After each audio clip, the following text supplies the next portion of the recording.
Hi అండి అందరికీ welcome to Neelu's cooking world. ఈరోజు వీడియోలో రాయలసీమ స్పెషల్ శనగిత్తనాల పచ్చడి ఎలా చేయాలో చూపిస్తున్నాను.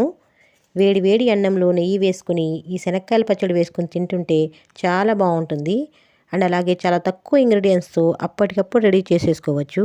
ఇంట్లో కూరగాయలు ఏమీ లేకపోయినా లేదంటే లంచ్ చేయడానికి టైం లేనప్పుడు కమ్మనైన ఈ రోటి పచ్చడి 10 నిమిషాల్లో చేసుకుని తినేసేయచ్చు. రోలు అవైలబుల్గా లేని వాళ్ళు మిక్సీలో కూడా ఈ పచ్చడి చేసేసుకోవచ్చు.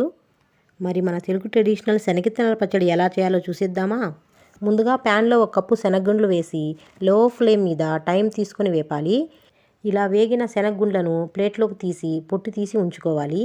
సేమ్ అదే ప్యాన్లో 2 స్పూన్స్ ఆయిల్ వేసి మీ కారానికి సరిపడా పచ్చిమిర్చి వేసుకొని దోరగా వేయించి తీసేసుకోవాలి.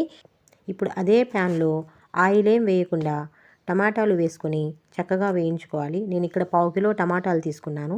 టమాటాలు ఇష్టం లేని వాళ్ళు స్కిప్ చేసేసి చింతపండు కొంచెం ఎక్కువ వేసుకుంటే బాగుంటుంది. ఇలా ఒకసారి టమాటాలు వేసి చూడండి, టేస్ట్ చాలా బాగుంటుంది. ఇలా మూత పెట్టేసి ఒక 10 నిమిషాలు మగ్గించుకోవాలి. ఇలా ఈ విధంగా మగ్గిన దాంట్లో ఉసిరికాయంత చింతపండు తీసుకొని వేసుకోవాలి. ఒకసారి చక్కగా కలిపేసేసి కొద్దిగా కరివేపాకు కూడా వేసుకొని 2 నిమిషాలు చాలండి. ఇంకా 2 నిమిషాలు వేయించుకుంటే సరిపోతుంది. రోట్లో వేసుకొని పచ్చడి నూరుకుందాం పదండి.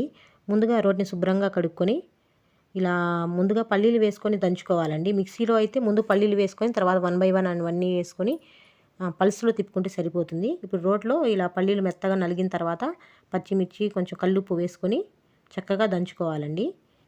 ఇలా దంచుకుంటే సరిపోతుంది. ఇప్పుడు అందులో టమాటాలు కూడా వేసుకొని చక్కగా రుబ్బుకోవాలండి. ఇప్పుడు దంచితే కలర్లో పడుతుంది, అలా కాకుండా చక్కగా ఈ విధంగా రుబ్బుకుంటే సరిపోతుంది. 4 వెల్లుల్లిపాయ రెబ్బలు, కొంచెం జీలకర్ర వేసి కొద్దిగా కొత్తిమీర కూడా వేసుకొని చక్కగా దంచుకోవాలండి. దంచుకొని రుబ్బు పెట్టుకున్న పచ్చడి కూడా వేసుకొని చక్కగా మొత్తం కలిసే విధంగా కలుపుకోవాలి. ఈ విధంగా సరిపోతుందండి. ఈ విధంగా ఇలా రుబ్బుకుంటే మొత్తం చక్కగా మన పచ్చడి అనేది రెడీ అయిపోతుంది. అంతేనండి, మన రాయలసీమ స్పెషల్ శనక్కాయల రోటి పచ్చడి రెడీ అయిపోతుంది. మీరు కావాలంటే ఈ పచ్చడికి తాలింపు కూడా వేసుకోవచ్చు. బట్ ఇలా తింటేనే అసలైన శనక్కాయల రోటి పచ్చడి రుచిగా ఉంటుంది. వేడివేడి అన్నంలో కాస్త నెయ్యి వేసుకుని ఈ పచ్చడి వేసుకొని తింటుంటే ఈ జనరేషన్ వాళ్ళు కూడా చాలా నచ్చుతుంది. చాలా తక్కువ ఇంగ్రీడియంట్స్తో ఎంతో అద్భుతమైన ఈ రుచికరమైన పచ్చడి చాలా బాగుంది కదా. మీరు కూడా తప్పకుండా ఇంట్లో ట్రై చేసి ఎలా వచ్చిందో మీ ఫీడ్బ్యాక్ ఇవ్వడం మాత్రం మర్చిపోవద్దు. అయితే ఈ రెసిపీ మీకు నచ్చినట్లయితే తప్పకుండా మన ఛానల్లోకి వెళ్ళి రెసిపీస్ అన్ని చూసి నచ్చితేనే సబ్స్క్రైబ్ చేసుకుని లైక్ చేయడం మాత్రం మర్చిపోవద్దు. థ్యాంక్స్.